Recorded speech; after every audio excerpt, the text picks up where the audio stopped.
The last guest of room 307. Part 1, the hotel at the end of the road.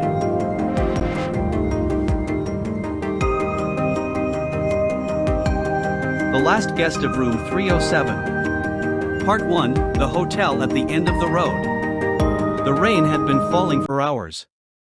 Not the gentle kind of rain that helps people sleep. This rain felt different. It hammered against the windshield like hundreds of tiny fingers trying to get inside. Mark tightened his grip on the steering wheel as the narrow mountain road twisted through the darkness. His GPS had stopped working nearly 30 minutes ago. No signal. No internet. Nothing. Just endless trees on both sides of the road and the occasional flash of lightning illuminating the forest. Mark checked the fuel gauge. Almost empty. Perfect, he muttered.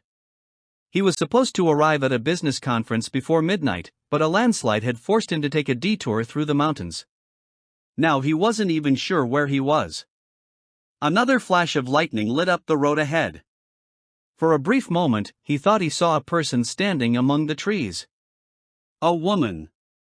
Wearing white. Then darkness swallowed everything again. Mark frowned. Had he really seen someone? Or was his tired mind playing tricks on him? He kept driving. 5 minutes later, a sign appeared out of nowhere. The paint was faded. The wood looked rotten. It read, Blackwood Hotel. 2 miles ahead.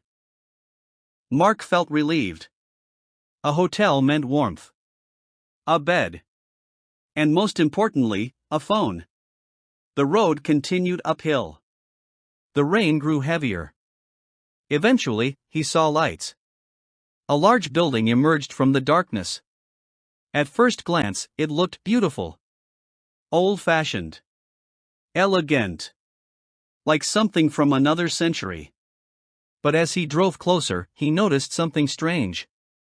The windows were glowing. Yet he couldn't see anyone inside. Not a single silhouette. Not a single movement. The parking lot was almost empty. Only 3 vehicles stood there. All covered in a thin layer of dust. Mark parked near the entrance. The moment he stepped out of the car, a cold wind swept across the parking lot. He shivered. Something felt wrong. He couldn't explain why. The hotel looked normal. The lights were on. The sign said open. Yet every instinct told him to get back into his car and leave. But his fuel tank was nearly empty.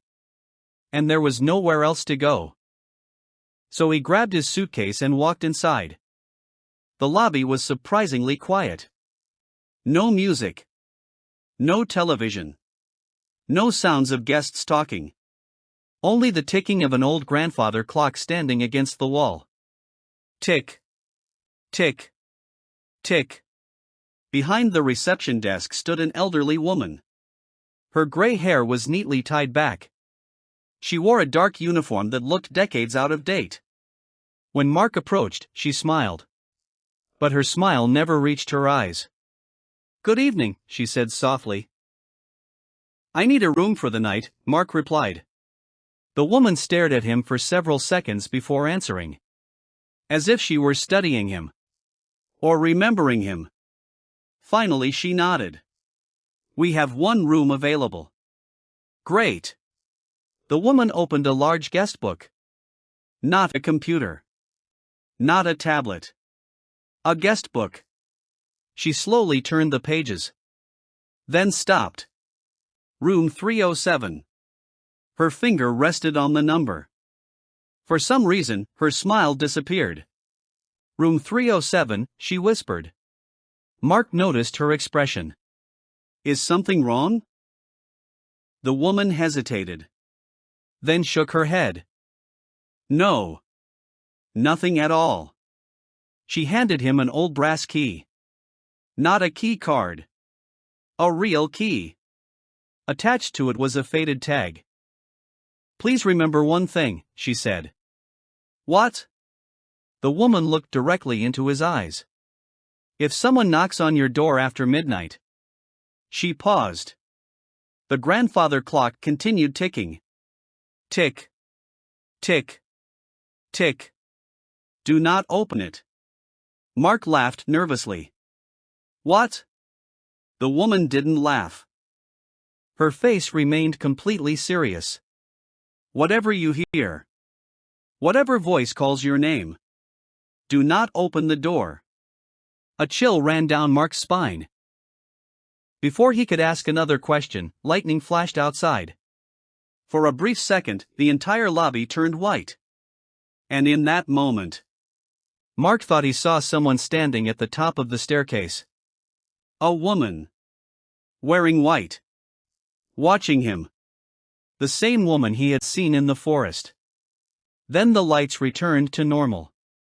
The staircase was empty. No one was there. Or at least, no one that he could see. To be continued. End of Part 1 Ghost.